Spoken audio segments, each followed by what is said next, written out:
سڵاتان لێ بێ کاتتان باش لە گەرماوگەرم لە خزمەتان نابم بۆ دوو تەوەر کاگفتوگویان لەسەرەکەین تەوەریەکەممان تایبەتە بێ بە پاش 32 ساڵ ئامەرەکان لەسەر ئەنفال دواوەی کە سبەینێ یادی 32 ساڵەی ئەنفالکردن و جینۆسایدکردنی کووردە لەسەر دەستی ڕژێمی بەعسی ڕووخاو قسە لەسەر ئامار و داتا و ژمارەکانەکەین و هەروەها لە تەوەری دووەمیشمانە باز لە کەمکردنەوەی 10 ملیۆن بەرمیل نەوتی ڕۆژانەکەین لەلایەن بەرهەمهێنەران و هەناردەکارانی نەوتی جیهانەوە کە لەلایەن سعودی و رووسیا و ڕێکەوتنی لەسەر کرا دەمانێت بزانین کاریگەری چۆن و بە چ ڕێگەیەک لەسەر نرخی نەوت و جێگیرکردنی نرخی نەوت دەبێ لەسەر ئاستی جیهان بەڕێزان لە تەوریەکەمدا بەڕێز ئەدیب تەها بەڕێوەبەری گشتی کاروباری شەیدان و ئەنفالکراوەی سلێمانی بە سوپاسەوە لەگەڵمانە بێ کاگەدیب زۆر بەخێر بەی سوپاس بۆ ئامادەبوونت بەرلەوەی پرسیارەکان بکەم دەمەوێت لە یادی 32 ساڵی ئەنفالدا گەشتێکت هەیە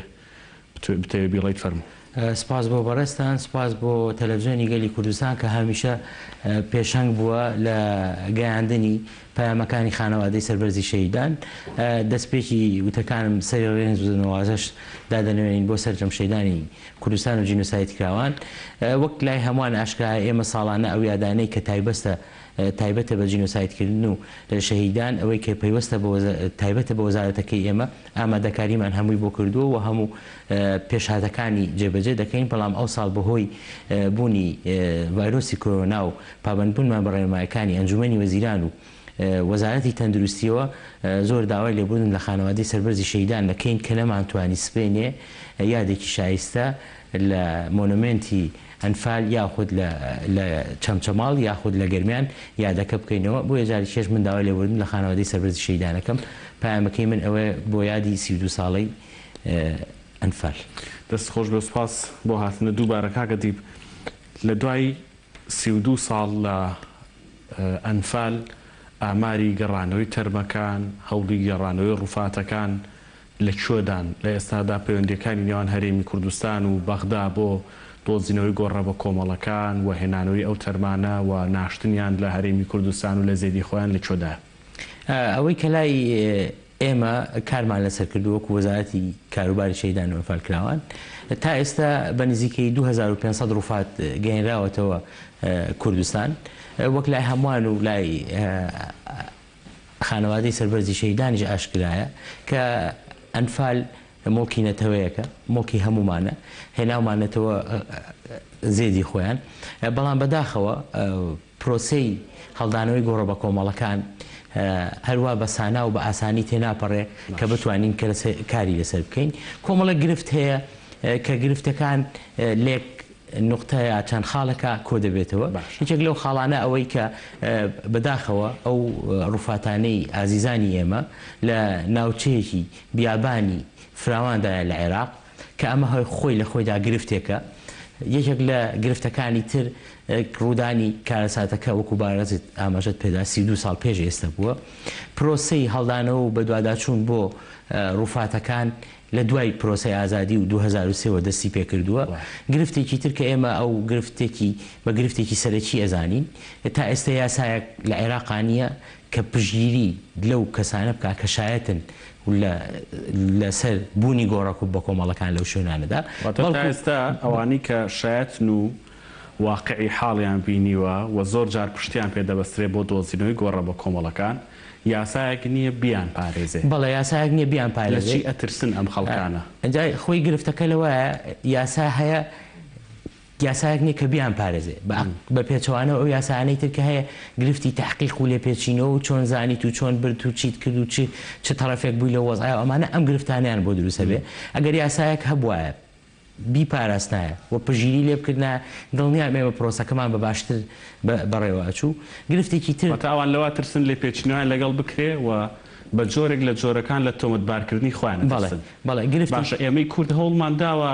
داوای ئەو یاسایە بکەین و هەوڵ بین مسودەیەکی لەسەر حازر بکەین جمب و جۆڵێکی سیاسی لەسەر بکەین تاوەکو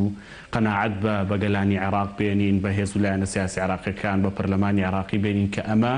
پێویستێکی نەتەوەی ئێمە پێویستە دروست بکرێ ئەم یاسایە بوونی هەبێ بەڵێ ئەمە وەکو وەزارەتی خۆمان وەزارەتی کاروباری شەیدان و ئەنفالکراوان ئەو داوایەوە ئەو پێشنیارەمان نادۆتە لای باڵادستانی عێراقی و پەرلەمانی عێراق بۆی کاری لەسەر بکرێت ئەتوانم بڵم 3 بۆ 4 ساڵ ئەبێ ئێمە ئیشی لەسەرەکەین لەسەر ئەو مۆزوع ئەوە یاسایەکە پێڵەن یاسای گۆڕە بە کۆمەڵەکان بەداخەوە یەک فەقەرەیتیانی لەو فەقەرانە کە تایبەت بێ بەو بە پاراستنی ئەو کەسانی کە وەکو شایەت کارەکەن لەو کەیسانەیە گرفتێکی تر نەبوونی ئەجیزەیەک یان شتێکی متەتەوەر نییە کە بتوانێت گەڕان و کنە و پشکنینێکی باش بکرێت لەو ناوچە بیابانەیە گرفتی تر حکوومەتی عێراقی ئەگەر بڵم چەند ساڵێک ئەبێت تۆزێ هاوکارە بۆ هەڵدانەوەی ئەو گۆڕە بە کۆمەڵانە بە پێچەوانەوە پێشتر گرفت هەبووە گرفتی تر لە هەمووی سەرێکی تر ئەو منتیقانەی کە بەداخەوە زۆربەی ڕووفاتی ئازیزانی لێیە لە ناوچە گەرمەکانن لە عێراقا کە پێشتر شەڕی داعش و پێشتر شەڕی تایفی و پێشتر کۆمەڕە گرفتی تریتیا بووە و ئێمە ئێستا خۆمان وەکو وەزارەت لەگەڵ مؤسسەی شەهیدی بەغا لەگەڵ طوبی عەدلی بەغا لیژنەیەک هەیە لیژنەی هەڵدانەوەی گۆڕە بە کۆمەڵەکانە ئەو هەمانگیەکی باش هەیە لە نێوانمانە ئیشمان لەسەرەوە کردووە و ئێستا ئێمە بەداخەوە ئەو زروفە هاتە پێشوە جیان 170 ڕووفاتی تر ئامادەن بۆی بگەێنێنەوە زێدی خۆیان کە پێک هاتوون لە ژن و مناڵ لە بیابانەکانی سەماوە دۆزراونەتەوە چەند گۆڕێکی تریش هەیە لەوێ ئێمە لە هەوڵی ئەوان کنە و پشکنینیش بۆ ئەوان تاوا بکەین بەڵام بەداخەوە ئەو زروفە هاتە پێشەوە نەمانتوانی ئەوە باشە هەر سەبارەت بە شایەتەکان ئێمە وەکو هەرێمی کوردستان ناتوانین بانگەشەیە بکەین ئەوانە بینینە لای خۆمان لە هەرێمی کوردستان بشیان پارێزین و سوودیشیان لێ ببینین بۆ شوێنی دۆزینەوەی ئەمانە هەمووی ئەکرێ بەڵام خۆت ئەزانی عێراق سەروەری خۆی هەیە و ئێمە هەڵدانەوەی ڕووفاتەکان و ئێمە هەڵدان بۆ نەکەین تەنها وەکو ئەو شایەتانە مادەم یاسایەک نییە بیان پارێزێ و خەڵکیێکی زۆر هەبێ بترسێ بەڵام یاسای گۆڕە بە کۆمەڵەکان هەیە ئێمە تەڕەفین تیا ئێستا و ئەبێ هە لە ڕێگەی حکوومەتی عێراقیەوە ئەو ئیشە بکرێ و ئەبێ ئەوانیش ئاگادار بن کە لەگەڵمان ئایکەین ئێستا ئەخیر جار کە گۆڕێکی بە کۆمەڵمان هەڵایەوە لە سەماوە بە هەمانگی بووە لە بینی ئێمە مؤسسەی شەهیدی عێراق و طوبی عەدلی عێراق بۆی بە هەمانگی بۆ ئیشەکە بکرێت ئاخر گۆڕی بە کۆمەڵ لەکوێ بووە چەند ڕووفاتی لە بیابانەکانی سەماوە لابۆتەوە کە کوردن بەڵێ لە بیابانەکانی سەماوە بووە 171 ڕووفاتی ئازیزیان تایە کە پێک هاتوون لە ژن و مناڵ بەپێی ئەو بەڵگانەی کە دەست کەوتووە هینی سنووری ناوچەی شوان و گەرمیانن و ئەو پێداویستیانەی کە بەجێ ماوە لە ئازیزان لەوێ دەرکەوتووە کە هی ئەوێن و ئێستا لە طوبعەدلی بەغا سمبولی ئێسک وەرگیراوە لەیان ئامادە کراوە بۆی لە داهاتووە لە ڕێگەی فاسی دیNA-وە کە بە ڕێگەی فاسی خوێ نەکرێ ئەو شتێکی تەندروستی و طوبیە کە ئاکرێ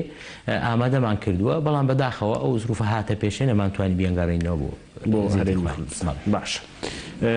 سەبارەت بە جینۆساید ناساندن و قەرەبوو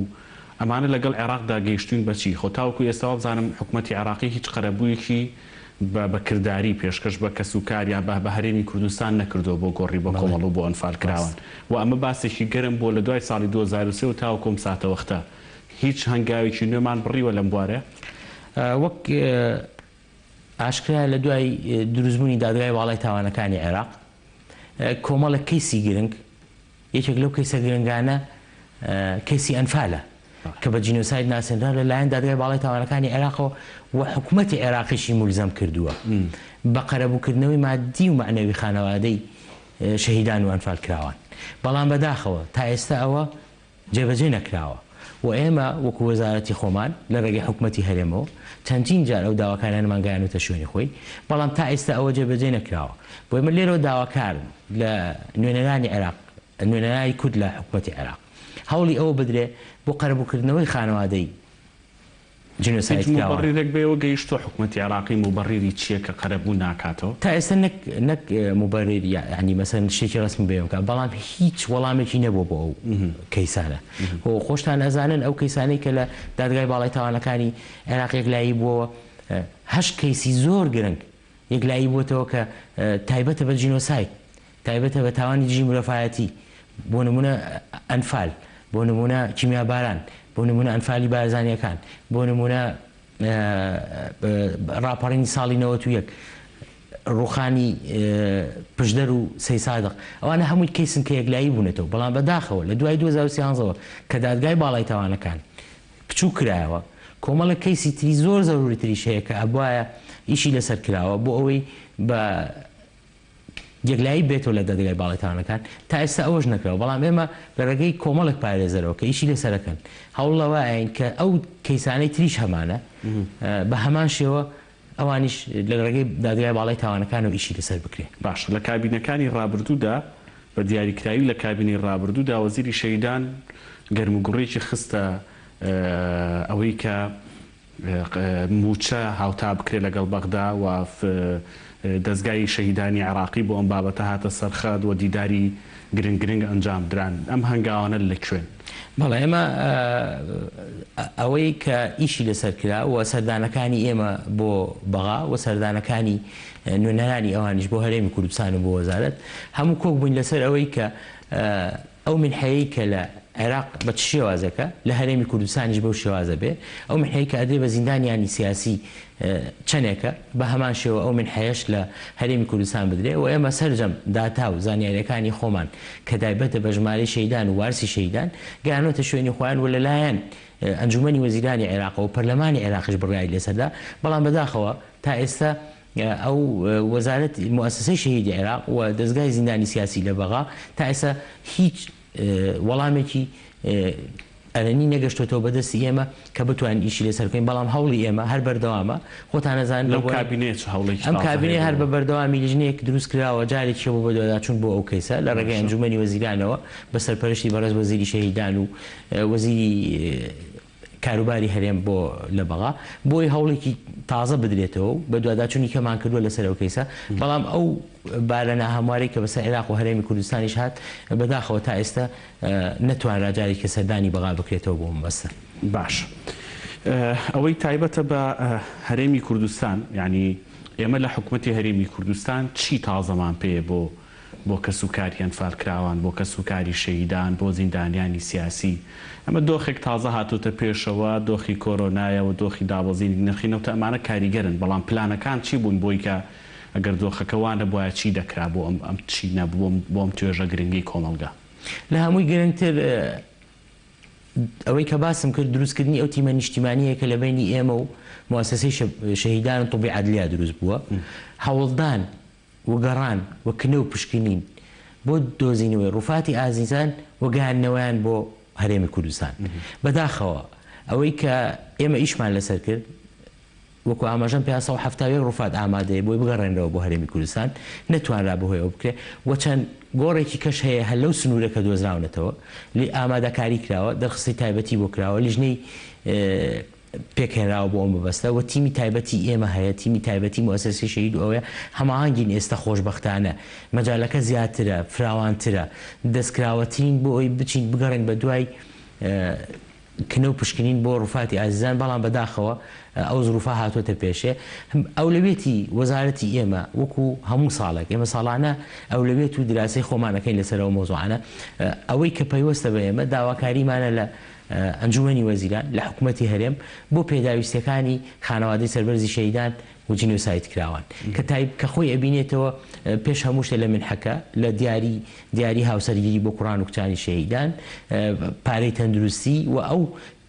ئەو ئیمتیازاتانەی تری خوێندنیش و ئەو ئیمتیازاتانەی تریش کە لە یاساکەی ئێمە هەیە خۆشبەختانە تا ئێستا ئەوەی کە ئێستا مەقسەی لەسەرەکەین کلی خوێندنمان هەموو ساڵە گاوە کوڕکچی شەیدانی سەنگەر و جینۆسایت کراوان پارەی تەندروستی بەش بۆ ماسەرف گەڕانونەتەوە لەگەڵ ئەو بارە دارایی کە پێشتریش ڕووی لە هەرێمی کوردستان کرد بەڵام بەداخەوە ئەوە ئێستا وەکو بەڕێزت ئاماژەت پێدا ئێمە وەستاوین بەڵام هەر بەردەوامە بین و ئەوەی یاساش ڕێگەمان پێبا و ئەوەیشی خۆشمان بزانین چ سوودێک بە خانەوادەی سەربەرزی شەیدانەگەیەنێ ئەیگەین شوێنی شوێنی خۆی ئێمە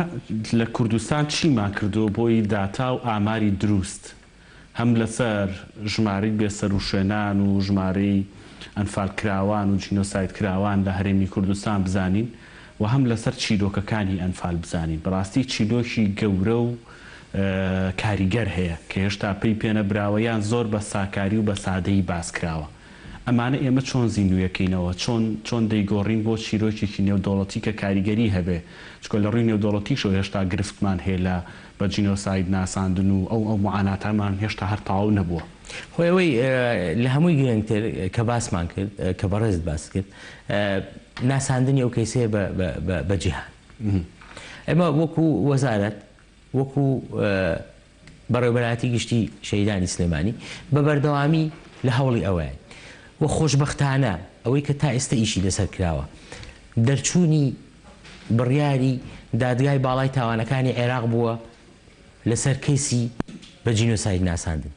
زۆربەی کات کە ئێمە سەردانی وڵاتانەکەن وەفدەکانی ئێمە سەردانی وڵاتانەکە خۆشبەختانەوە بە ئێماڵەن ئەڵەن ئێوە خۆتان وەکو عێراق دادگای باڵای تاوانەکان دروست بووە و کەیسەکەتان بە جینۆساید ناسێنراوە. ئێوە وەکو وڵاتانی ترنین وەکو ئەرمەن و جوولەکەنین کە لە تورکیا یا لە ئەڵمانیا هیچ دادگایەکی ناوخۆیی دادگای کەیسەکانی نەکرد بێ. بەڵام ئێوە لە حکوومەتی خۆتان لە حکوومەتی عێراقی بە بڕیارێکی دادگایی سلمێنراوە کە ئەوە دادگای باڵای تاوانەکانی عێراقە کە ئەوانە کەیسی جینۆسایدن. پێویستە کار لەسەرەوە بکرێ قەرەبووی مادی و معنەوی خانەوادەی سەربەرزی ئەنفال و جینۆساید کاوان بکرێتەوە. بەڵێ ئەوەی کە هەیە کاری شخصی کاری تاکە کەسی و کاری وەزارەتیش لەسەر چیرۆکەکانی ئەنفال و کیمیاباران و ئەو تراژدیانەیە کە بەسەر گەلی کووردا هاتووە. ڕاستە تەواو ئێمە ئیشی لەسەرەکەین و بە بەردەوامیش ئیشمان لەسەری کردووە بەڵام ئەوەی کە منەیلێم تا ئێستا نەگەشتۆ موسسەیەکی نیشتیمانی هەبێ ئیش لەسەر ئەمە بکە کۆمەڵە پسپۆرت کۆ بکرێنەوە کار لەسەر ئەم بە داتاکردن و بە چیرۆکردن و بە تەنانەت دیعین لە وڵاتان کاری سەربازێکی وڵاتێک دەکرێت بە گەورەترین فیلم و هەمومان چێژی لێ سەیرەکەین. یعنی ئەمانە ئێمە چیرۆکی زۆر لەوە گەورەترمان هەیە بەڕاستی. قسەکە ئەوەیە یعنی ئێمە لە دوای 32 ساڵ بۆ نەمانتوانیەوە کاریشی وا بکەین بەدەر لە ڕوعامەکە بەدەر لە شکڵ عامەکەی ئەنفال کە یادکردەوەیە کە مەئاساتێکی و کاریگەریەکی گەوری هەیە لەسەر دەرونی هەمومان کە ساڵانە دەیبیستینەوە و دەیبینینەوە و دووبارەیەکینەوە نەمانتوانیەوە ئەو وردە ئیشانە بکەین. پرسیارەکە ئەوەیە ئەمە حکومت بە ئیشی خۆی نازانێ یان خەڵکی پسپۆرمان نییە بێ ئەم کارە بکە یان هێشتا نەگەیشتوێتەوە ئاستەی موسسەیەکی وا دەستگایەکی وا دابمەزرێنین ئەم هەنگاوە گرنگە ئەم هەنگاوە دروستە بنین. وەزارەتێکمان هەیە بەناوی ڕۆشنبیری دەتوانێت هاوکار بێ پشتیوان بێ. یعنی دەستگای تر هەیە تێکەڵ بکرێ بەڵام پرسیارەکە ئەوەیە بۆ نەکراوە. خۆی تا ئێستا دروستبوونی وەزارەتێک بۆ بەناوی وەزارەتی شەهیدان و ئەنفال کراوانەوە خۆی لە خۆیدا ئەبێت ئیش و کاریشیان ئەوە بێ هەر بەدەر لەوەی کە خزمەتگوزاری ئێمە بە خانەوادەی شەیدانەگەیانین ئەبێ ئیشیشمان ئەوە بێ. یەکێک لە فەقەرەکانی یاساکەی ئێمەش ئەمەیە بەڵام بەداخەوە تا ئێستا لە ئاستی ئەو نەگەشتوێتەوە ئاستە هەوڵ درراوە. ینی مەسەرەن چەند جارێک فلیمێک یان مەسەرەن چیرۆکەکان کراوە بە کتێب یا چەند کتێبێک چاپ کراوە لەسەر ئەنفال و لەسەر کیمیاباران و لەسەر شەهید و ئەوانە بەڵام تا ئێستا من وەکو خۆم لە ئاستی تموحیان نابینم. ئەکرێت هەوڵی زیاتر بترێ ئەکرێ هەمانگی زیاتر بکرێت لە بینی ئێمە وەزارەتەکانی ترا بۆی بتوانین ئەو پلانی لەوە کردوێتەوە ئێستای وەزارەت پلانی شوای لەبەردەسایە. خۆی وەزارەتی ئێمە وەکو باسم کرد تموحەکانی ئێمە زیاتر لەو کاتەیە گەڕانەوەی ڕووفاتی ئازیزانە هیچکردنە بۆ ئەوە ڕەنگە هەر خۆی لە خۆیان هەڵدانەوەی گۆڕێکی بە کۆمەڵ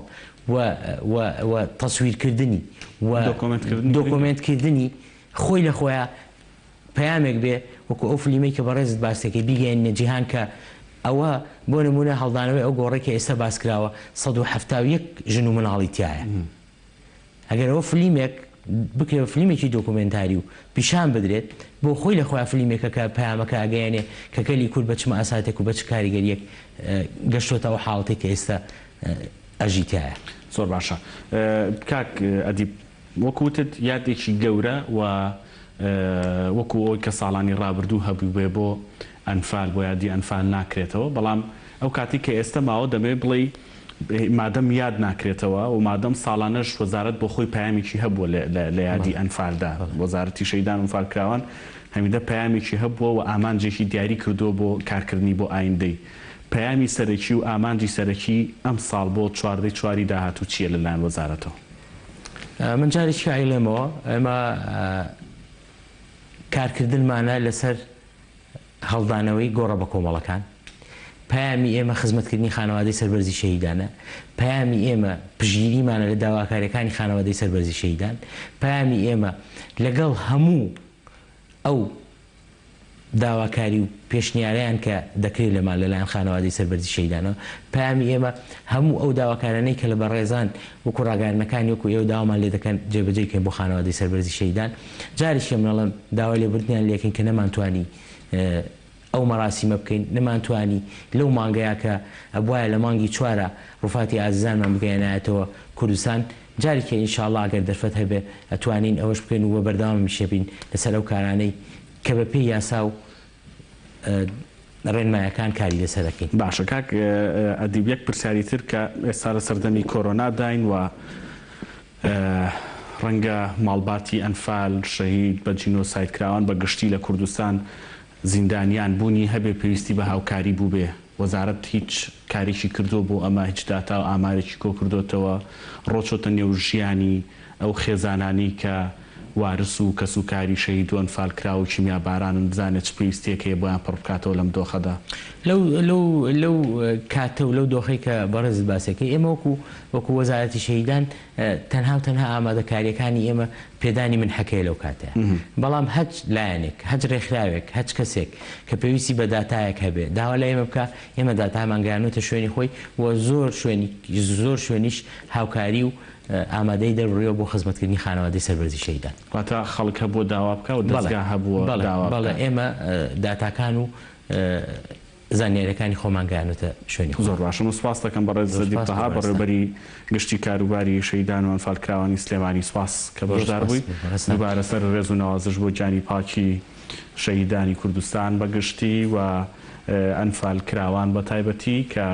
ئومێد دەکەین هێدی باشتر ژیانیان بەڕێوە بچێەوە زیاتر خزمەت بکرێن پشوێک وەرەگرین و هەوڵەدەین بۆ تەوری دووەم بگەڕێنە وڵاتان بۆ باسکردن لە نرخی نەوت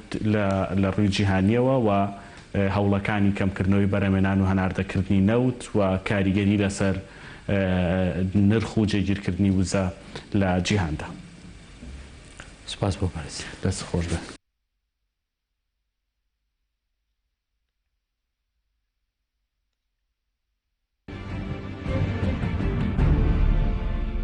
دەستگای مرۆیی مام لە سۆنگەی هەستکردن با بەرپرسیارەتیەوە پرۆژەی پەلەچارە لە ڕێگەی ئۆنلاینەوە واتساپ با هاوکاری ژمارێک پزیشکی پسپۆ ڕادەگەێنێت. هاوڵاتی بەڕێز لە کاتێکدا پێویستیت بە هەرڕاوێژێکی پزیشکی هەبوو دەتوانیت پەیوەندی بە ژمارەی ئەو پزیشکانەوە بکەیت کە لەسەر شاشەکە بە دەرکەوتون.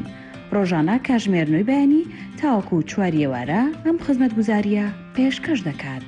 دەستگای مرۆیی مام.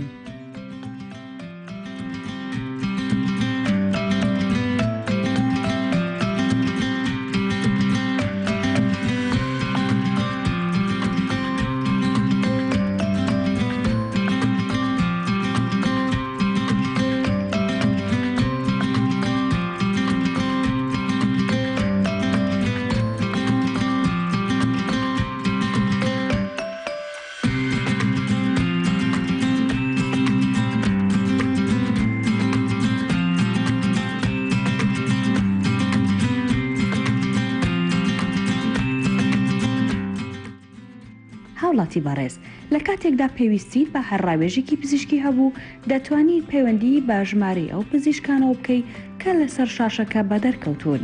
ڕۆژانە کاژمێرنەوەی بەیانی تاوەکو چواری ئێوارە ئەم خزمەتگوزاریە پێشکەش دەکات.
جارێکتر سلااوان لێبێ هاتمەوە خزمەتان بۆ گفتووەکردن لە سەرتەوەری دووەم کابڕێز نەوزادی مهندیس شارەزای بواری نەوت لەسەر هێڵی سکایپ ڕاستەوخۆ لەگەڵمانە بێ. کاک نەوزاد ئەم کاتە و باش سوپاسکە ڕاستەوخۆ لەگەڵمانەبی. دەبێ بپرسم کە لە چەند ڕۆژی ڕابردوودا سعودیە و رووسیا بڕیاریاندا بە بڕی 9.7 ملیۆن بەرمیلی ڕۆژانە نزیک بە 10 ملیۆن بەرمیلی ڕۆژانە هەناردەی نەوت و فرۆشتنی نەوت لە بازاڕەکانی جیهاندا کەم بکاتەوە. لە دوای ئەم بڕیارە بازاڕی نەوت و وزە بە تایبەتی نەوت بە دیاریکراوی نێودەوڵەتیان چی لێ بەسەر هات؟ هیچ گۆڕانکارێک ڕوویدا یان پێویستی بە هەنگاو و ئاماژە و کارکردنی زیاتر هەیە بۆی کە نرخی نەوت لە بازاڕەکانی جیهاندا جێگیری بەخۆیەوە ببینێ؟ زۆر سپاس بۆ جەنابتان و بۆ بینەرانی تەلەڤیزیۆنی گەلی کوردستان. خۆتان دەزانن ڕۆژی 12 مانگ ڕێکەوتنەکە واژۆ کرا و هەموو لایەنەکان لەسەری ڕێکەوتن بۆ مقداری کە جەنابی فەرموود 9 ملیۆن و 700,000 بەرمیل ڕۆژانە تقریبا نزیکی 10 ملیۆنەکە لە سەتادەی کۆی بەرهەمی جیهانی لە نەوتی لە بازاڕەکانی جیهاندا. ئەم ڕێکەوتنە لە دوێنێەوە تا ئێستا ئەوەکو باسەکرێت لە سەتا دوو نرخەکان زیای کردووە، بەڵام ئەمە بۆ مانایە کە نرخەکان زۆر دڵخۆشکردن تا ئێستا بۆ لەبەرەوەی ڕێکەوتنەکە خۆی لە سەرەتای مانگی پێنجەوە دەکەوێتە بواری جێبەجێکردنەوەیە. مانگی 5 و 6 وەکو تاقیکردنەوەیەک و تەجروبەیەک و سەرەتا بۆ ڕێکەوتنەکە دەبێت و دەبێت هەموو لایەنەکان التیزامی پێوەکەن. ڕێکخراوی ئۆپک 13 وڵاتە و ئۆپک پلاس 10 وڵاتی هەیە و ڕێکخراوە هەموو وڵاتانی دەرەوەی ئۆپکیش و بەتایبەتیش وڵاتانی 20 وزا کە دوێنێ کۆبوونەوەیان کردەوە بە ئیجماعی هەموو لایەک، چونکە واکو ئەوەی کە هەست دەکرێت دەبێت ئەمە ڕوبەڕووبوونێکی جیهانی هەبێت بۆ ئەم پەتای کۆرۆنایە، چونکە تا درێژەی پەتای کۆرۆنا هەبێت گیرروگرفتەکانی باشە بێت. بەڵێ کاک نەوزاد لەو کاتەوەی کە بڕیار درا و ئەم کۆبوونەوەی کرابەر لە کۆبوونەوەکەی G20 نرخی نەوت گۆڕانکاری بەسەردانە هات. بگرێ ئێستا کە من و تۆ گفتوگۆکەین نرخی نەوت 31 دۆلار و شتێک سنتە، ینی بەڵام پێشتر لە ڕابردوودا هەمیشە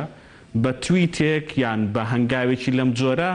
دەیان دۆلار گۆڕانکاری لە نرخی نەوت دەکرا. هۆکارەکە کۆرۆنایە یان سیقەنەبوونی بازاڕەکانی جیهانە بەم گۆڕانکاریە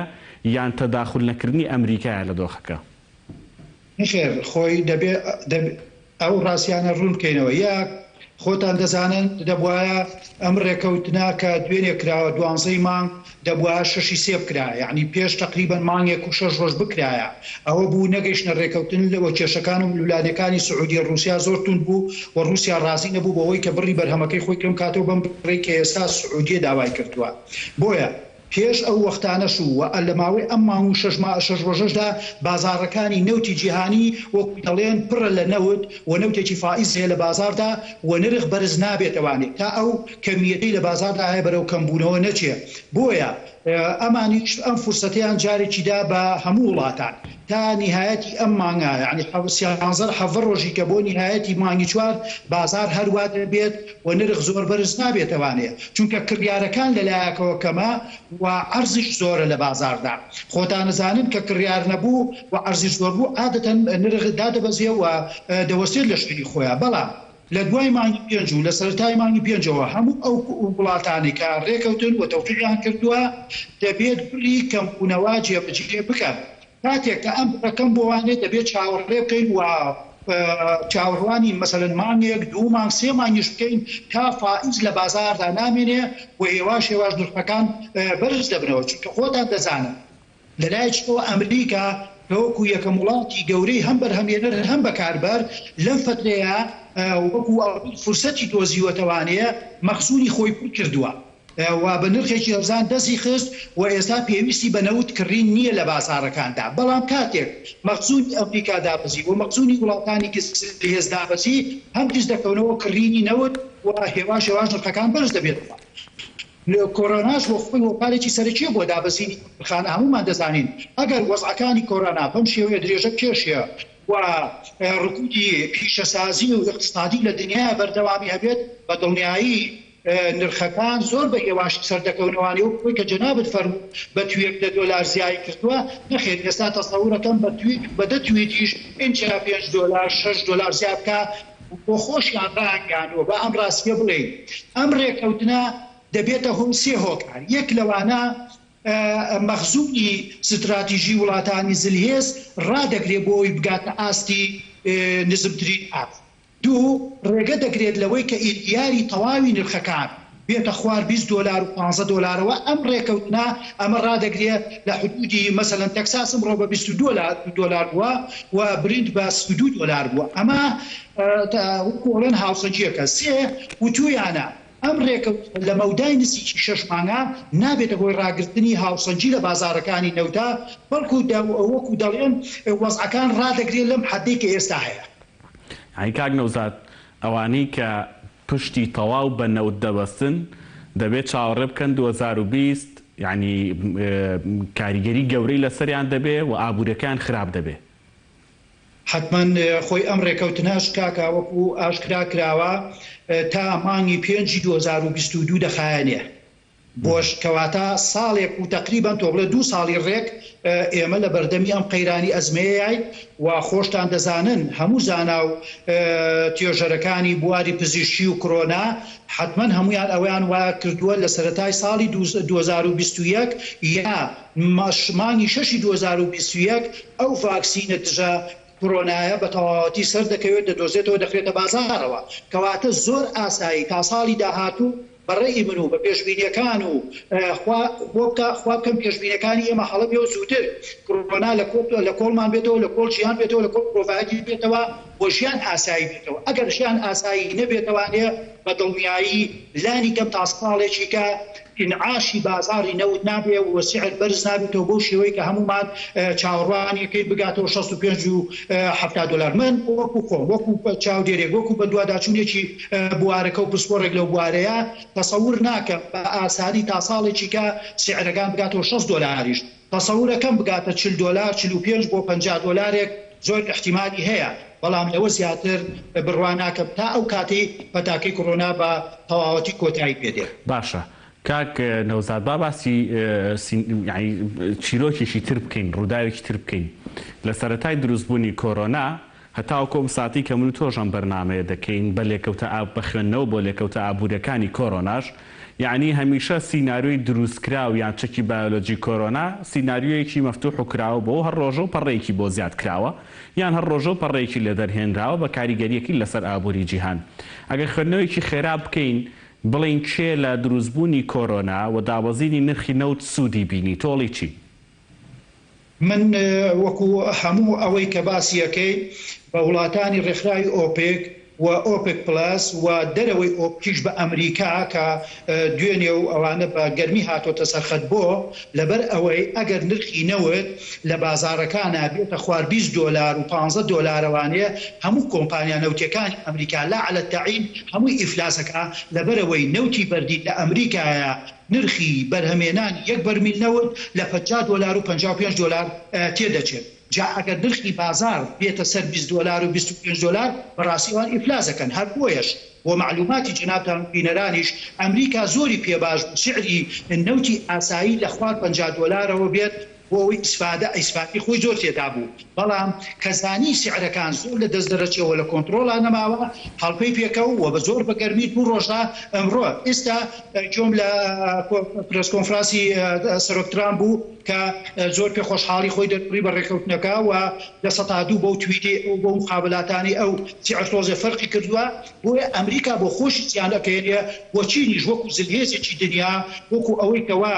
یەکێکە لە کڕیارە هەمیشیەکان و گەورە کڕیارەکانی نەوت لەگەڵ هندستاندا ئەمانی ژوە هەمومان دەزانین هەر لە هەفتەی یەکەم و مانگی یەکەمی کۆرۆنایە 5 تریلیۆن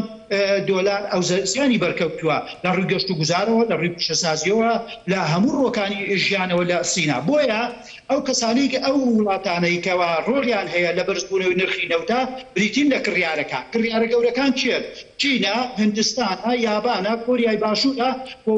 وڵاتانی جیبیستی گەورەی پیشەسازی. هەموو ئەمانە خۆمان دەزانین سیەکەین فەڕەنسا، ئەڵمانیا، برازیل، ئیسپانیا، ئیتالیا، هەموو ئەمانە یابان، کۆریای باشوور، بەرازیل هەموو ئەمانە توش بوون. بریتانیا، ئەمریکا ئەوەسایەکەمە لە دنیاە لەبەرەوە بەڕاستی هەمووان زەرەرەکان بەوانەی کەوا بەڵام زەرەری ئەوان چۆنە؟ جیاوازە لە زەرێری وڵاتێکی وەکو عێراق کە لە 1995 داهاتەکەی پشت دەبەستێ بە داهاتینەوە. ئێمە خۆمان دەزانین سین گەشت و گوزاری هەیە، سین کشتوکاڵی هەیە، سین سەرچاوی مرۆیی هەیە، تەکنۆلۆژیای هەیە، ئەوە هەمووان زەرەرەکە. بەڵام ئەوەی کە پشتی تاکە پشتی و تاکە سەرچاوی بریتێ لە داهاتینەوە لە هەمووان زیاتر زەرەر. باشە G20 هەڵوێست و مووقیف و بڕیاری چۆن بدات و چۆن دەبێت بەڕای تۆ؟ ئەی خۆمان دوێنێ کە 12 مانگ بووە خۆی ئیتیفاقەکە بۆیە ئیمزاکرا دوێنێ کۆبوونەوەی ئۆپک پلاس لەگەڵ 20 وەزیری وزەی وڵاتانی 20 کۆبوونەوەیەکان کرد، چونکە وتیان بە رووسیا و سعودیەش وتیان ئێمە ناتوانین بەم 23 وڵاتەی نەوت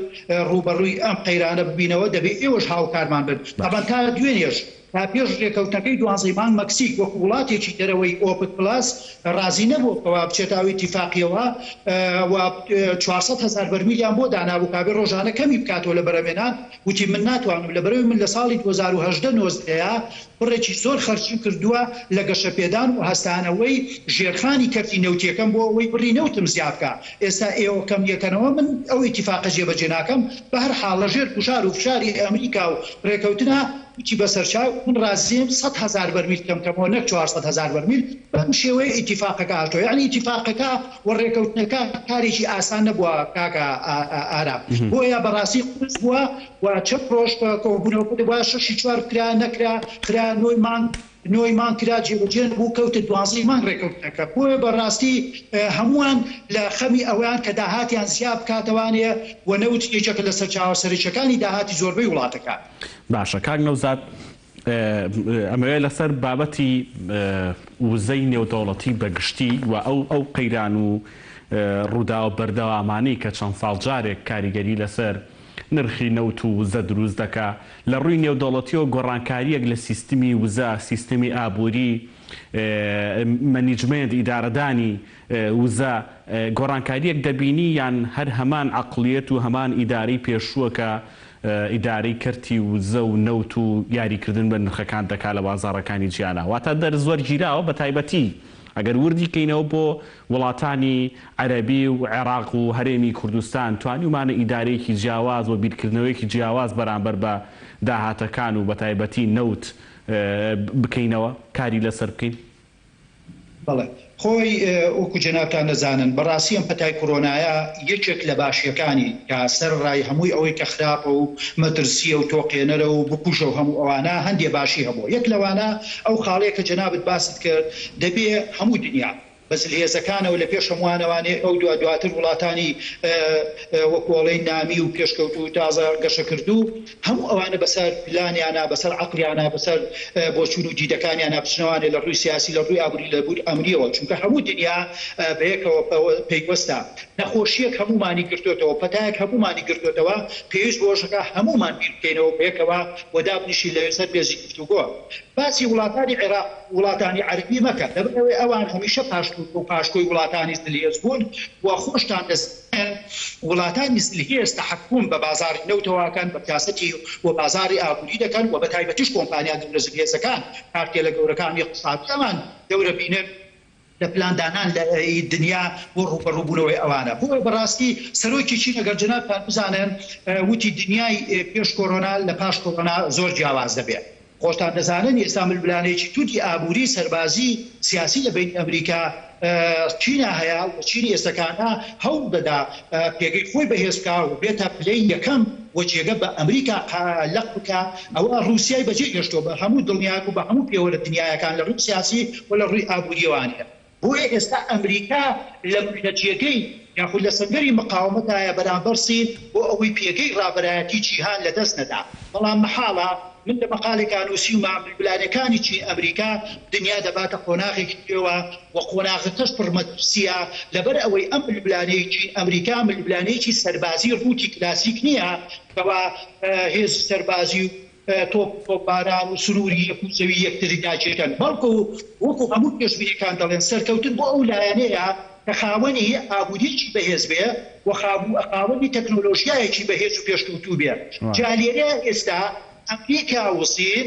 ململانێکی توندیان هەیە لەسەر ئەو پێگەیە و قیادەی ڕابەرایەتی هەموو دنیا بکەن و ئەمە بۆتە هۆ ئەوەی کەوا قسەکەی جەنابەت بێمەوە سەری دەبێت هەموو وڵاتان و هەموو کۆمپانیاکان بەڵێ لە دوای ئەم پەتایەوە ئەم کۆرۆنایەوە ئەم قۆناغەوانەیە دەبێت بەسەر پلانەکانیانەوە بەسەرکی دوو تێڕوانێرەکانی بۆ بشنەوانەیە بە تایبەتی لە ڕووی ئابووری و بە تایبەتیش لە ڕووی وسەوە کە خۆتان دەزانن نەوت تا ئێستا لەگەڵ غازی سروشتیا دوو سەرچاوی گرنگی بزوێنەری ماچیلەی پیشەسازی و پێشکەوتنی داهێنانەکانن بۆیە بەبێ دانانی پلانی زووتر وە بورجوگۆڵتر و عاقلانیتر وە ژیرانەتر پێناو خزمەتی مرۆڤایەتی و ڕزگارکردنی شارەساریەتی مرۆڤایەتی ئەم کۆناغا کارێکی مەحاڵە بێت پێشە بەم ژیانە بین وەکو پێشڕۆنا. بەڵێ بەڕێز نەوزادی مهندس شارەسای بواری نەوت سپاس دەکەم کە لەسەر هێڵی سکایپ ڕاستەوخۆ لەگەڵمان بووی. سپاس بۆ ئەوش کە بینەر بوون، سپاس بۆ هاوکارانیشم لە کۆنتڕۆڵ خواتان لەگەڵ.